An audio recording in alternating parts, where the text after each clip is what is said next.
കൊലപാതകം ആത്മഹത്യയാക്കി. ആനന്ദ് ശ്രീബാലയിലൂടെ വീണ്ടും ചർച്ചയായി മിഷേൽ കേസ്. അർജുൻ അശോകൻ, മാളവിക മനോജ്, അപർണ ദാസ്, സംഗീത മാധവൻ എന്നിവരെ കേന്ദ്ര കഥാപാത്രങ്ങളാക്കി വിഷ്ണു വിനയ് സംവിധാനം ചെയ്ത ആനന്ദ് ശ്രീബാല കഴിഞ്ഞ ദിവസമാണ് തിയേറ്റർ റിലീസ് ചെയ്തത്. മികച്ച പ്രതികരണങ്ങളോടെ ചിത്രം തിയേറ്ററുകളിൽ പ്രദർശനം തുടരുകയാണ്. സിനിമ കാണാനെത്തുന്നവരിൽ ഭൂരിഭാഗവും കുടുംബ പ്രേക്ഷകരാണ്.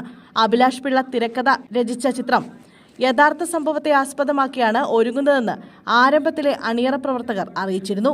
ട്രെയിലർ പുറത്തിറങ്ങിയപ്പോഴും പോലീസിനെ കുഴക്കിയ ആ സംഭവം ഏതാണെന്ന് പ്രേക്ഷകർക്ക് മനസ്സിലായിരുന്നില്ല.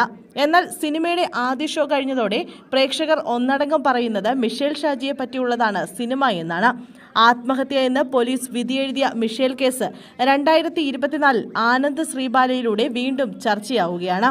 2017 മാർച്ച് 5 കൊച്ചിയിലെ ഗോശ്രീ പാലത്തിന് താഴെയുള്ള കായലിൽ നിന്നാണ് CA വിദ്യാർത്ഥി മിഷേലിന്റെ മൃതദേഹം പോലീസിന് ലഭിക്കുന്നത്. അതൊരു കൊലപാതകമാണ് എന്ന് ഉറപ്പുണ്ടായിട്ടും ആത്മഹത്യ എന്നായിരുന്നു പോസ്റ്റ്മോർട്ടം റിപ്പോർട്ട്. മിഷേലിനെ കാണാതായ നിമിഷം തന്നെ രക്ഷിതാക്കൾ പോലീസിൽ പരാതി നൽകിയിരുന്നു. എന്നാൽ കേസെടുക്കാനോ സൂചനകളുടെ അടിസ്ഥാനത്തിൽ അന്വേഷണം ആരംഭിക്കാനോ പോലീസ് തയ്യാറായിരുന്നില്ല. പിന്നീട് ഗോശ്രീ പാലത്തിന് താഴെ കായലിൽ നിന്ന് മിഷേലിന്റെ ജഡം പോലീസ് കണ്ടെടുക്കുകയായിരുന്നു. സിനിമ കണ്ടവർക്കെല്ലാം മിഷേലിന് എന്താണ് സംഭവിച്ചത് എന്നതിന്റെ ഏകദേശ ധാരണ ലഭിച്ചിട്ടുണ്ട്.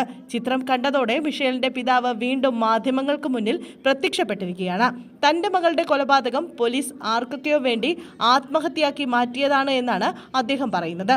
അവൾ ധരിച്ചിരുന്ന ബാഗോ ഓർണമെന്റ്സോ ഒന്നും മൃതദേഹത്തിന്റെ സമീപത്തുണ്ടായിരുന്നില്ല. സിനിമ കണ്ടപ്പോൾ ഞങ്ങൾ നടന്ന വഴിയിലൂടെ വീണ്ടും യാത്ര ചെയ്തു.